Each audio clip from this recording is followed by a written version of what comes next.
पति पत्नी की भावात्मक कहानी। यह कहानी है एक गरीब लड़के व उसकी पत्नी की। लड़का जो सेठ के यहाँ नौकरी करता था, बहुत ही कम पैसे कमाता था, लेकिन बहुत खुश था। उसकी पत्नी बहुत ही सुंदर थी, जिससे वह बेइंतहा प्यार करता था। उसकी पत्नी के बाल बहुत ही सुंदर व लंबे थे।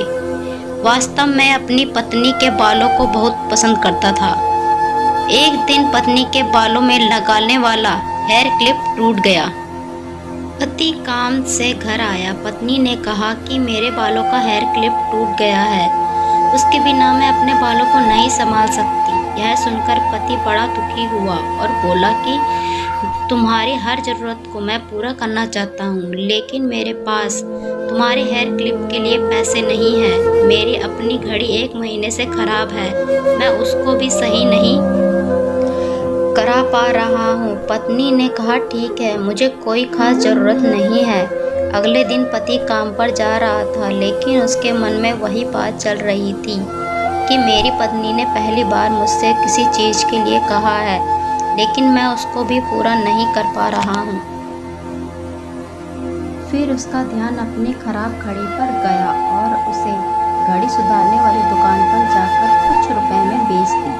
घड़ी खराब थी, इसलिए कुछ ज़्यादा रुपए नहीं गई, लेकिन जितने रुपए का क्लिप आता था उतने रुपए मिल गए थे।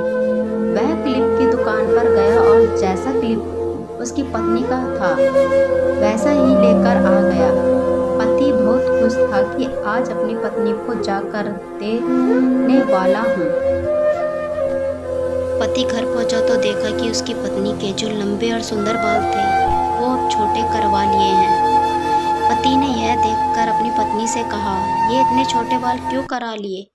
मैं तुम्हारे लिए नया क्लिप लेकर आया हूँ। पत्नी ने कहा, मैं बाजार गई और अपने बालों को बेचकर आपके लिए घड़ी लाई हूँ। ये सुनकर दोनों की आंखों में आंसू आ गए और दोनों गले लगकर रोने लगे। तो दोस्तों, आपको इन दो पति पत्नी का जो बीच में जो इतना गहरा प्यार था वो आपको कैसा लगा और आपकी इस कहानी में क्या राय है, मुझे कमेंट में ज़रूर बताएं। और ऐसी ही अच्छी अच्छी कहानी सुनने के लिए प्लीज़ चैनल को भी जल्दी से सब्सक्राइब कर लें और मिलेंगे अच्छी सी कहानी के साथ। तब तक के लिए बाय बाय एंड टेक